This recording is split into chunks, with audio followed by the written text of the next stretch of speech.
مصطفیٰ۔ بسم اللہ الرحمن الرحیم، الحمد للہ رب العالمین، والصلاة والسلام علی سید الانبیاء والمرسلین محمد وآلہ وصحبہ اجمعین، اما بعد۔ محترم ناظرین، شہنشاہ بطحا، تاجدار مدینہ، احمد مصطفیٰ محمد مجتبیٰ حضرت محمد الرسول اللہ صلی اللہ علیہ وسلم کی سیرت طیبہ کے سلسلے میں 114 ویڈیوز الحمدللہ پیش کی جا چکی۔ ان 114 ویڈیوز میں حضور اکرم صلی اللہ علیہ وسلم کی ولادت مبارکہ سے لے کر غزوہ تبوک کی ابتدا تک کے واقعات سنائے گئے۔ غزوہ تبوک ہجرت کے 90 سال رجب کے مہینے میں پیش آیا۔ حضور اکرم صلی اللہ علیہ وسلم نے روم کے اس لشکر سے مقابلہ کرنے کی تیاری کی، روم کے اس لشکر سے مقابلہ کرنے کا ارادہ کیا جو مدینہ المنورہ پر حملہ کرنے کے لیے غسان کے علاقے میں ملک شام کی سرحد پر جمع ہو رہا تھا۔ ان کی پوری تیاریاں ہو رہی۔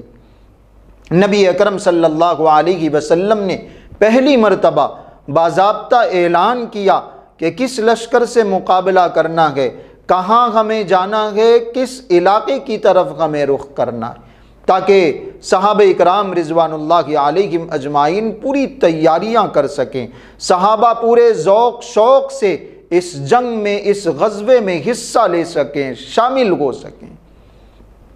صحابہ اکرام رضوان اللہ علیہم اجمعین نے حضور اکرم صلی اللہ علیہ وسلم کے حکم پر اپنا مال بھی اللہ کے راستے میں دیا، اور جان دینے کے لیے بھی نبی اکرم صلی اللہ علیہ وسلم کے ساتھ نکل پڑے۔ حضور اکرم صلی اللہ علیہ وسلم نے حضرت علی رضی اللہ عنہ کو مدینہ المنورہ میں اپنا جانشین بنایا، خلیفہ بنایا، ذمہ دار بنایا۔ نبی اکرم صلی اللہ علیہ وسلم مدینہ المنورہ سے باہر نکلے، ادھر منافقوں کی شرارتیں شروع ہو گئیں۔ انہوں نے حضرت علی کو اکسانا شروع کر دی، کہنے لگے علی یہ کیا بات ہے، تم ایسے بہادر ہو، ابو بکر کو ساتھ میں لے کے گئے ہیں، عمر کو ساتھ میں لے کے گئے، عثمان کو ساتھ میں لے کے گئے، تم جیسے بہادر کو، تم جیسے جوان کو شہر میں چھوڑ دیا، عورتوں کے درمیان چھوڑ دیا، بچوں کے درمیان چھوڑ دیا، انہیں ساتھ لے جانا چاہیے تھا۔ حضرت علی رضی اللہ عنہ بھی بے چین ہو گئے۔ فوراً انہوں نے اپنے گھوڑے پر سوار ہو کر حضور اکرم صلی اللہ علیہ وسلم کے لشکر کا رخ کیا۔ نبی اکرم صلی اللہ علیہ وسلم مدینہ المنورہ سے باہر ایک کیمپ لگا کے موجود تھے۔ آپ علیہ السلام وہاں صحابہ کو جمع کر رہے ہیں، وہاں سے حضور اکرم صلی اللہ علیہ وسلم کو آگے روانہ ہے۔ حضرت علی رضی اللہ عنہ حضور اکرم صلی اللہ علیہ وسلم کی خدمت میں پہنچ گئے، عرض کرنے لگے اللہ کے رسول مجھے ان عورتوں میں کیوں چھوڑ رہے ہیں، مجھے ان بچوں میں کیوں چھوڑا جا رہا ہے، میں بھی آپ کے ساتھ چلنے کے لیے تیار۔ نبی اکرم صلی اللہ علیہ وسلم نے ارشاد فرمایا اما ترضى ان تکون منی بمنزلتی ہارون من موسیٰ، کیا تم اس بات پر راضی نہیں ہو، کیا تم اس بات سے خوش نہیں ہو کہ تم میرے بعد وہی جگہ لو جو موسیٰ نے ہارون کو عطا کی تھی۔ جیسے حضرت موسیٰ علیہ السلام تورات لینے کے لیے کوہ طور پہ تشریف لے گئے اور اپنا نائب، اپنا جانشین حضرت موسیٰ علیہ السلام نے حضرت ہارون کو بنایا تھا، ایسے ہی میں ایک سفر میں جا رہا ہوں، ایک غزوے میں جا رہا ہوں، ایک لڑائی میں جا رہا ہوں، میں تم کو اپنا جانشین بنا رہا ہوں۔ لیکن آپ علیہ السلام صاف لفظوں میں یہ بات بھی آگے ارشاد فرمائی الا انہ لا نبی بعدی، البتہ یہ ضرور یاد رکھنا چاہیے کہ میرے بعد کوئی نبی نہیں ہوگا۔ حضور اکرم صلی اللہ علیہ وسلم نے یہ جملہ بطور خاص ارشاد فرمایا تاکہ کسی کو شبہ نہ ہو، تاکہ کوئی حضرت علی کے مقام کو بڑا چڑھا کر حضور اکرم صلی اللہ علیہ وسلم تک نہ پہنچا دے، تاکہ قیامت تک آنے والوں کو پتہ چل سکے کہ حضور اکرم صلی اللہ علیہ وسلم آخری نبی ہیں، آخری رسول ہیں، اب آگے کوئی نبی آنے والا نہیں ہے، کوئی رسول کسی بھی اعتبار سے آنے والا نہیں ہے، نہ کوئی ذلی نبی ہے، نہ کوئی بروزی نبی ہے، نہ کوئی حضور اکرم صلی اللہ علیہ وسلم کا اوتار ہے، نہ کوئی ایسا شخص آ سکتا ہے جو حضور اکرم صلی اللہ علیہ وسلم کے نعوذ باللہ رتبوں کے برابر ہو سکے، جو آپ کے مقام و مرتبے کے برابر ہو سکے۔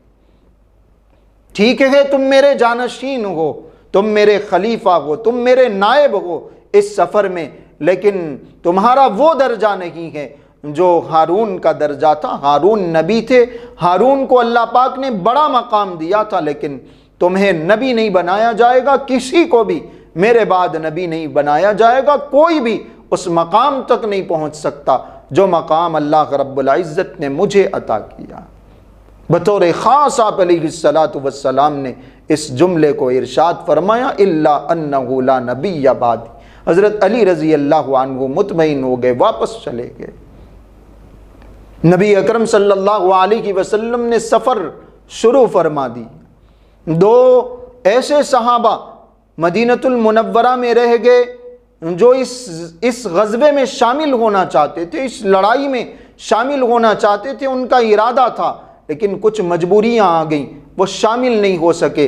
ایک حضرت ابو خیثمہ رضی اللہ عنہ اور دوسرے حضرت ابو ذر غفاری رضی اللہ عنہ۔ حضرت ابو ذر غفاری رضی اللہ عنہ کی سواری راستے میں خراب ہو گئی، تھوڑی سی تاخیر سے یہ حضور اکرم صلی اللہ علیہ وسلم کے ساتھ شامل ہونے کے لیے نکلے، ان کی اونٹنی بیمار پڑ گئی، لاغر ہو گئی، کمزور ہو گئی، بہت ساری کوششوں کے باوجود بھی ان کی وہ اونٹنی آگے چلنے کے لیے تیار نہیں تھی۔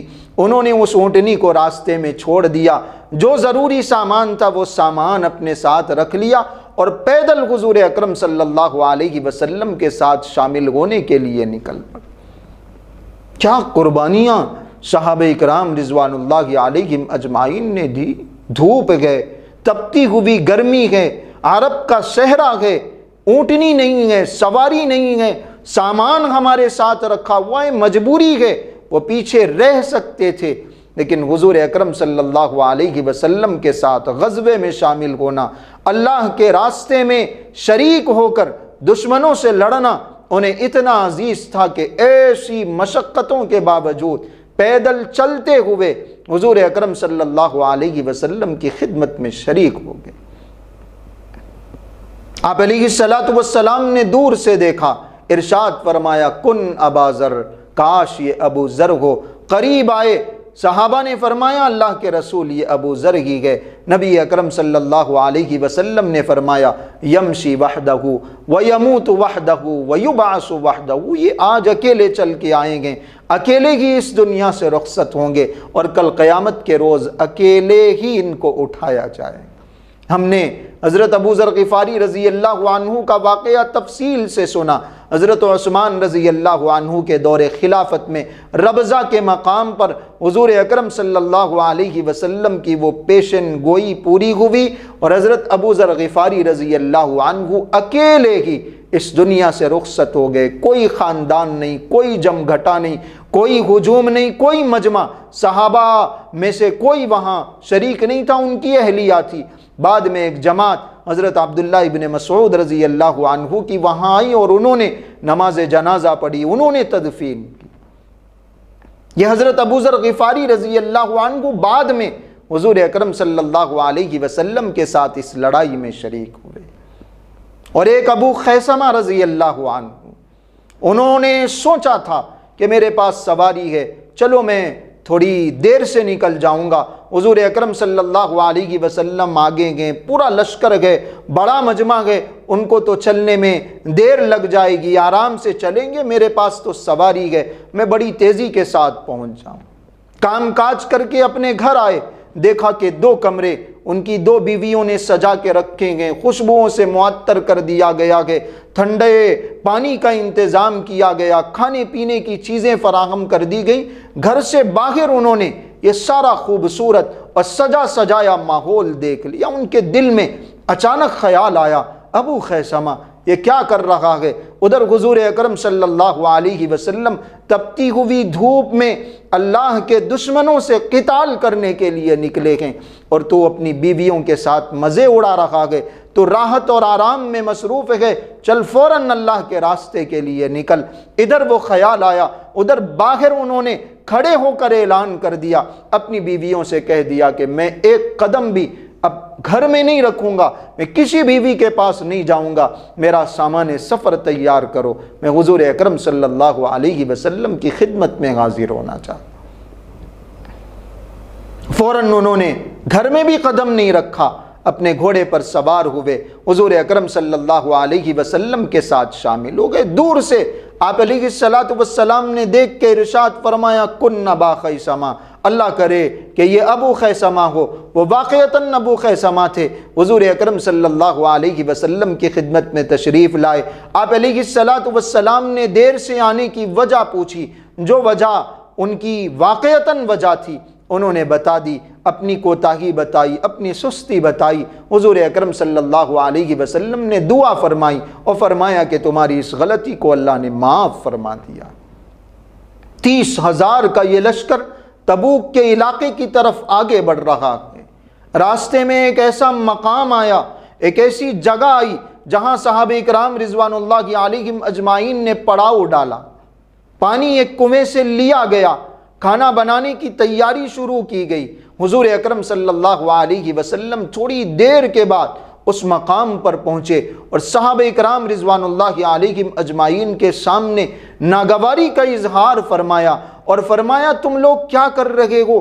جانتے نہیں ہو کہ یہ کون سی جگہ ہے، یہ کون سا مقام ہے؟ یہ وہ مقام ہے جہاں اللہ رب العزت نے حضرت صالح علیہ السلام کی قوم کو عذاب دیا تھا، قوم لوط کو جہاں عذاب دیا گیا، قوم صالح کو جہاں عذاب دیا گیا، یہ وہ مقام ہے۔ یہاں زیادہ دیر ٹھہرو نہیں، جن لوگوں نے پانی یہاں سے لیا ہے وہ پانی پھینک دے، جانوروں کو پلا دے، اس پانی کو پینا بھی مناسب نہیں ہے۔ حضور اکرم صلی اللہ علیہ وسلم نے فوراً آگے کا سفر شروع فرما دیا، صحابہ کو وہاں زیادہ دیر ٹھہرنے کا موقع بھی نہیں دیا۔ نبی اکرم صلی اللہ علیہ وسلم آگے بڑھے۔ آپ علیہ الصلوۃ والسلام نے ارشاد فرمایا کل ہم تبوک کے علاقے میں ہوں گے، اس چشمے کے پاس ہوں گے جو تبوک میں موجود ہے۔ حضور اکرم صلی اللہ علیہ وسلم اگلے دن 30,000 کے لشکر کو لے کر اس علاقے میں پہنچ گئے۔ وہاں ایک چشمہ موجود ہے، بالکل باریک سا ہلکی سی ایک دھار کی طرح پانی نکل رہا ہے۔ نبی اکرم صلی اللہ علیہ وسلم نے پہلے سے فرما دیا تھا کہ میرے آنے سے پہلے کوئی اس پانی کو استعمال نہیں کرنا۔